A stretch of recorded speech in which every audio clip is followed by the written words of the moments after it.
Breaking news చూస్తున్నారు. తెలుగు రాష్ట్రాల్లో ఇవాళ విద్యా సంస్థలు బంద్. తెలంగాణలో నల్గొండ ప్రిన్సిపల్ రూపారెడ్డి హత్యను ఖండిస్తూ తెలంగాణ రికగ్నైజ్డ్ స్కూల్స్ మేనేజ్మెంట్ బంద్కు పిలుపునిచ్చింది. నిందితుడిని కఠినంగా శిక్షించాలని టీఆర్ఎస్ ఎంఏ డిమాండ్ చేస్తుంది. ఇక ఆంధ్రప్రదేశ్లో వరలక్ష్మి వ్రతం సందర్భంగా పబ్లిక్ హాలిడే ప్రకటించింది అక్కడ ప్రభుత్వం. సో ప్రభుత్వ కార్యాలయాలు, విద్యా సంస్థలకు సెలవు. వేరువేరు కారణాలతో తెలుగు రాష్ట్రాల్లో విద్యా సంస్థలు మూతపడ్డాయి. తెలంగాణలోను వరలక్ష్మి వ్రతానికి ఆప్షనల్ హాలిడే ఇచ్చింది తెలంగాణ ప్రభుత్వం. సో ఈ క్రమంలో రెండు తెలుగు రాష్ట్రాల్లో కూడా విద్యా సంస్థలు మూతపడ్డాయి ఈరోజు. సో ఈ నేపథ్యంలో ఇక్కడ తెలంగాణ గురించి మాట్లాడుకుంటే వెరీ పర్టికులర్గా నల్గొండ ఘటన అందరిని ఒక్కసారిగా తీవ్రంగా కలిసివేస్తుంది. ఎందుకంటే ప్రిన్సిపల్ స్థాయి వ్యక్తి అంటే ప్రిన్సిపల్ ఆమె, అటువంటి ప్రిన్సిపల్ని ఒక విద్యార్థి అంత దారుణంగా చంపేయడం ప్రస్తుతం అందరినీ షాక్ గురి చేస్తుంది. ఈ ఘటనను నిరసిస్తూ, ఈ ఘటనను ఖండిస్తూ విద్యా సంస్థలు బంద్కు పిలుపునిచ్చాయి. తెలంగాణలో నల్గొండ ప్రిన్సిపల్ రూపారెడ్డి హత్యను ఖండిస్తూ తెలంగాణ రికగ్నైజ్డ్ స్కూల్స్ మేనేజ్మెంట్ బంద్కు పిలుపునిచ్చింది. నిందితుడిని కఠినంగా శిక్షించాలని టీఆర్ఎస్ ఎంఏ డిమాండ్ చేస్తూ ఉంది.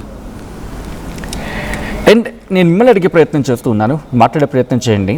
అండ్ మీ అభిప్రాయాన్ని కామెంట్ సెక్షన్లో తెలిపే ప్రయత్నం చేయండి. ఇలాంటి విద్యార్థులను ఏం చేయాలి?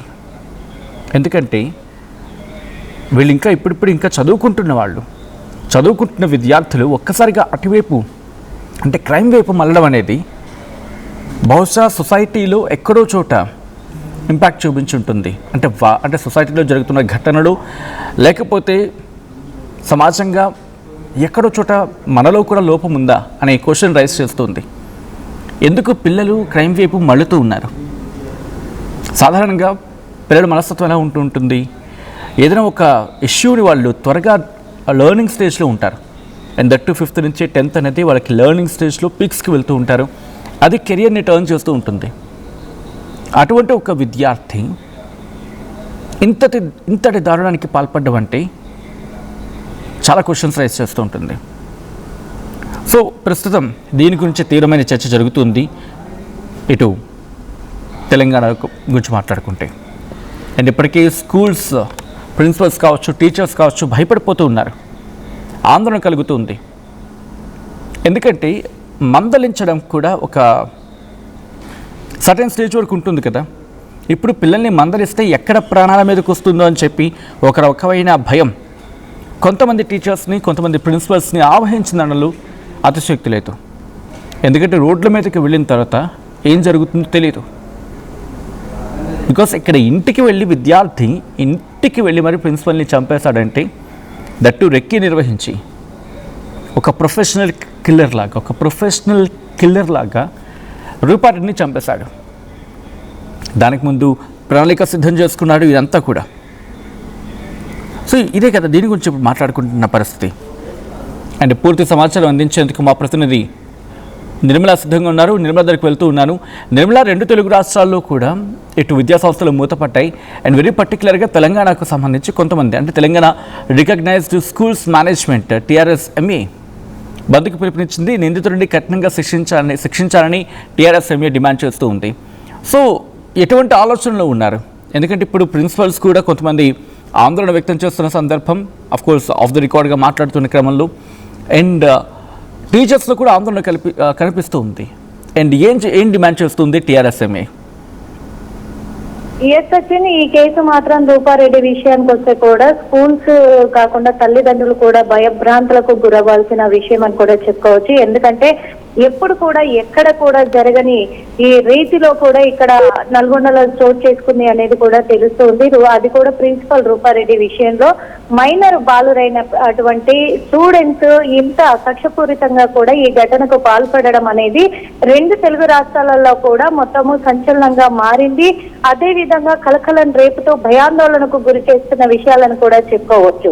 ఇప్పటి వరకు మనం చూసుకున్నట్లయితే కూడా స్కూళ్లలో పిల్లలు టీచర్స్ తిడుతున్నారు, లేదా టీచర్స్ పై తిరగబడుతున్నారు, లేదా స్కూల్స్ మానేస్తున్నారు, లేదా టీచర్స్ తిడితే వాళ్ళు ఏదైనా అఘాయిత్యానికి పాల్పడుతున్నారనే విషయాన్ని మనము గమనించినప్పటికీ కూడా ఇప్పుడు మాత్రము టీచర్స్ ని, అంటే ఇక్కడ ప్రిన్సిపల్ ఏకంగా స్కూల్ ప్రిన్సిపల్ పైనే దాడి చేసి అతి కిరాతకంగా కూడా ప్రాణాలు తీయడం కూడా జరిగిన విషయం అనేది అందరినీ కలకలం రేపుతున్న విషయము. అందుకే తెలంగాణ రికగ్నిషన్ స్కూల్స్ మేనేజ్మెంట్ అయితే బంద్ కు పిలుపునిచ్చింది. ఎందుకంటే విద్యా సంస్థలన్నీ కూడా తెలంగాణ రాష్ట్రంలో బంద్ పెడుతూ కూడా బంద్కు పిలుపునిస్తూ కూడా న్యాయం జరగాలి, నిందితులకు కఠినంగా శిక్ష పడాలి అని చెప్పేసి టీఆర్ఎస్ డిమాండ్ కూడా చేస్తున్న క్షణంలో చూస్తూ ఉన్నాము. అదే విధంగా కూడా ఇక్కడ ఏపీలో కూడా వరలక్ష్మి వ్రతం సందర్భంగా పబ్లిక్ హాలిడే ఇవ్వడము, ప్రభుత్వ కార్యాలయాలకు విద్యా సంస్థలకు కూడా సెలవులు ప్రకటించడం అనేది జరిగింది. వేర్వేరు కారణాలతో 2 తెలుగు రాష్ట్రాలలో మాత్రము ఇప్పుడు స్కూల్స్ అన్ని కూడా మూతపడిపోయాయి. విద్యా సంస్థలన్నీ కూడా ఈ రోజు బంద్ కు పిలుపునిచ్చాయి అనేది కూడా తెలుస్తూ ఉన్నప్పటికీ కూడా తెలంగాణ రాష్ట్రంలో కూడా వరలక్ష్మి వ్రతానికి ఆప్షనల్ గా హాలిడే ఇచ్చారు. అదే విధంగా ప్రిన్సిపల్ రూపారెడ్డి విషయం అనేది అందరినీ కలిసివేస్తున్న విషయం కాబట్టి ఖచ్చితంగా స్కూల్స్ బంద్ కు పిలుపునిచ్చి కూడా అదే విధంగా కఠిన చర్యలు నిందితులకు నియమించాలి, కఠిన చర్యలు వర్తించేలాగా శిక్షలు పడాలి అని చెప్పేసి వాళ్ళ అదుపులోకి తీసుకున్నప్పటికీ కూడా ఇంకెక్కడ స్కూల్స్ లలో పిల్లలు, ఎందుకంటే వాళ్ళ భవిష్యత్తు, వాళ్ళు చదువుకొని వాళ్ళు నేటి తరాలకు వాళ్ళు నిదర్శనంగా నిలబడవలసిన వాళ్ళే ఇలాంటి అఘాయిత్యాలకు పాల్పడి ఇలాంటి అఘాయిత్యాలకు తెగిస్తున్నారు. కాబట్టి ఇంకెక్కడా కూడా స్కూల్ పిల్లలకి ఇలాంటి ఆలోచనలు రాకుండా కఠిన శిక్షలు విధించాలి అని చెప్పేసి కూడా కోరుకుంటూ ఉన్నారు తెలంగాణ మేనేజ్మెంట్ అయితే. Sachin. Right Nirmala, thanks for the update. 2 Telugu రాష్ట్రాల్లో కూడా స్కూల్ అయితే మాత్రం విద్యా సంస్థలు బంద్ అయ్యాయి. అంటే కొన్ని విద్యా సంస్థలు పబ్లిక్ హాలిడే ఆప్షనల్గా ఉంది కాబట్టి కొంతమంది సెలవిచ్చారు.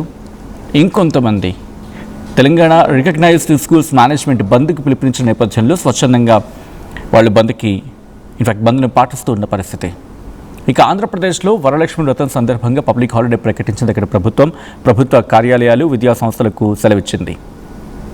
కానీ బేసిక్గా ఇప్పుడు ఈ ఘటన జరిగిన తర్వాత అయితే మాత్రం, రూపారెడ్డి ఘటన తర్వాత విద్యార్థులకు అసలు మందలించాలా అంటే, ఒక మాట అంటే అఫ్కోర్స్ మంచి చెప్పే ప్రయత్నం జరుగుతూ ఉంటుంది, అన్ని వేళలా సమర్థించడం, అన్ని వేళలా సమర్థించకపోవడం సమంజసం కాదు. కానీ పిల్లలు తప్పు చేస్తూ ఉంటే మందలించాల్సిన బాధ్యత స్కూల్ విషయంలో వచ్చినప్పుడు ప్రిన్సిపల్కి, అక్కడ స్టాఫ్కి, టీచర్స్కి, వీళ్ళ భుజాల మీద ఉంటుంది.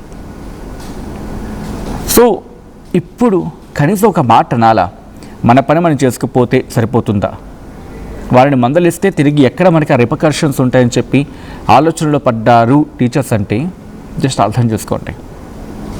ఎందుకంటే ఇదేమీ సాధారణమైన మరణం కాదు, ఆమెది అసాధారణంగా మానవీయంగా ఏకంగా 27 సార్లు కత్తిపోట్లకు గురై ఆఖరికి చనిపోతున్న సందర్భంలో ఎక్కడ ఫోన్ దగ్గరలో ఉంటే ఎక్కడ మళ్ళీ వాళ్ళకి కాల్ చేసి చెప్తారని చెప్పి ఒక అనుమానంతో ఆ ఫోన్ కూడా అక్కడి నుంచి పట్టుకెళ్ళిపోయాడు ఆ పిల్లాడు, ఆ విద్యార్థి. అంటే ఏ స్టేట్ ఆఫ్ మైండ్లోకి వెళ్ళిపోయాడో అర్థం చేసుకోవచ్చు. దానికి కారణం ఏంటి? స్కూల్ ఎన్విరాన్మెంటా, లేకపోతే పేరెంట్స్, లేకపోతే ఇంట్లో హౌస్ ఎన్విరాన్మెంటా, లైక్ హోమ్ ఎన్విరాన్మెంట్ అంటూ ఉంటాం. ఇలా రకరకాల కారణాలు ఇక్కడ కనిపిస్తూ ఉంటాయి. దీంట్లో ఏ కారణం ఏమి ఉంటుంది? Test, trace, track and treat. పరీక్షించాలి, టెస్ట్ చేయాలి, ఇంకా గట్టిగా టెస్ట్ చేయాల్సి ఉంటుంది ఇలాంటి పిల్లల్ని. ఆ విషయాల్ని ట్రాక్ చేయాలి అండ్ దానికి ట్రీట్మెంట్ ఇవ్వాలి. ఎందుకంటే పిల్లల్లో ఇటువంటి క్రిమినల్ మైండ్ సెట్ పెరిగితే, ఎందుకంటే ఒక చిన్న మాట, నేటి బాలలే రేపటి భావి భారత పౌరులు అంటూ ఉంటాం కదా. సో ఆ కాంటాక్ట్స్ గురించి మాట్లాడుకుంటే వీళ్ళని ప్రొటెక్ట్ చేసుకోవాల్సిన బాధ్యత అంతే. చాలామంది అంటున్నారు ఆ పిల్లాడికి కూడా శిక్ష వేయాలి, ఆ పిల్లాడిని ఇంకా కఠినాధిక శిక్ష పడాలి, చాలా స్ట్రిక్ట్ యాక్షన్ దిగాలని చెప్పి. బట్ ఎందుకు ఆలోచించట్లేదు మనం? బికాస్ అతగాడు ఒక 10th క్లాస్ విద్యార్థి, ఆఫ్కోర్స్ శిక్ష పడాల్సిందే. బట్ జువెనైల్ కోర్టులో ఉంటుంది, జువెనైల్ కోర్టు యాక్షన్ తీసుకుంటుంది. కాబట్టి ఒక వ్యక్తి, ఒక పిల్లాడు అలా మారడానికి యాజ్ అ సొసైటీగా మన బాధ్యత లేదా?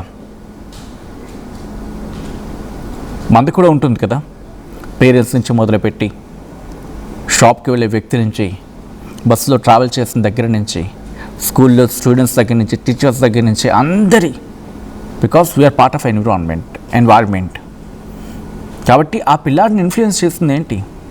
అండ్ క్లియర్గా కనిపిస్తోంది ఒక 3-4 డేస్ ఎంతో రెక్కి నిర్వహించడానికి కూడా, అంటే ఎలా చంపాలో కూడా సోషల్ మీడియాలో చూసి నేర్చుకున్నాడంటే అక్కడ ఏమైనా ఇంకా స్ట్రింజెంట్ యాక్షన్స్ అంటూ ఉంటాం, అంటే కఠినాతి కఠినమైన, ఇంకా చెప్పంటే ఘోరాతి రెస్ట్రిక్షన్స్ విధించాల్సిన సందర్భమా? అండ్ మీరేమనుకుంటున్నారు? మీ అభిప్రాయం ఏంటి? కామెంట్ చేసే ప్రయత్నం చేయండి. ఈరోజు 2 తెలుగు రాష్ట్రాలు కూడా స్కూల్ బంద్ పిలుపునిచ్చిన సందర్భం, అంటే తెలంగాణలో రికగ్నైజ్డ్ స్కూల్స్ మేనేజ్మెంట్ బంద్కు పిలుపునిచ్చాయి. అండ్ ఆంధ్రప్రదేశ్లో వరలక్ష్మి వ్రతం సందర్భంగా స్కూల్ బంద్ అయ్యాయి. అండ్ 2 తెలుగు రాష్ట్రాల్లో కూడా విద్యాసంస్థలు మూతపడ్డాయి. బట్ ఈరోజు మూతపడినప్పటికీ దీని వెనకాల జరుగుతున్న చర్చ మాత్రం ఒకటి. విద్యార్థిని మందలించడంలో ఇంకోసారి ఆలోచించుకోవాలా? మంచి చెడు మన ప్రాణాలను కాపాడుకోవాలంటే ఇంకోసారి మనం ఆత్మపరిశీలన చేసుకోవాలా? ఈ క్వశ్చన్ అయితే మాత్రం స్కూల్ బెంచెస్ మీద జరుగుతోందా? I'm just leaving to you. మీ అభిప్రాయం ఏంటి? కామెంట్ చేసే ప్రయత్నం చేయండి. ఈ కథ కాస్త కలవరపరచడం వల్ల దీనికి సంబంధించి తగిన జాగ్రత్తలు తీసుకోవాలని సూచించడం జరుగుతోంది. This is somewhere a disturbing content. We're discussion is advice.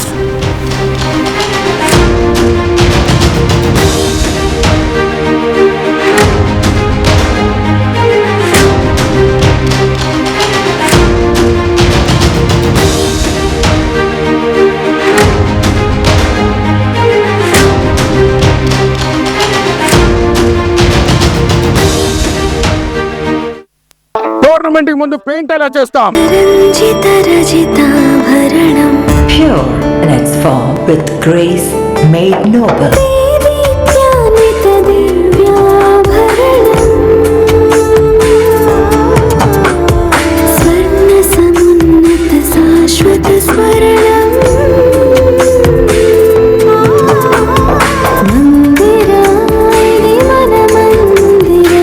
Mandira Premium Silver Jewelry by Manipali.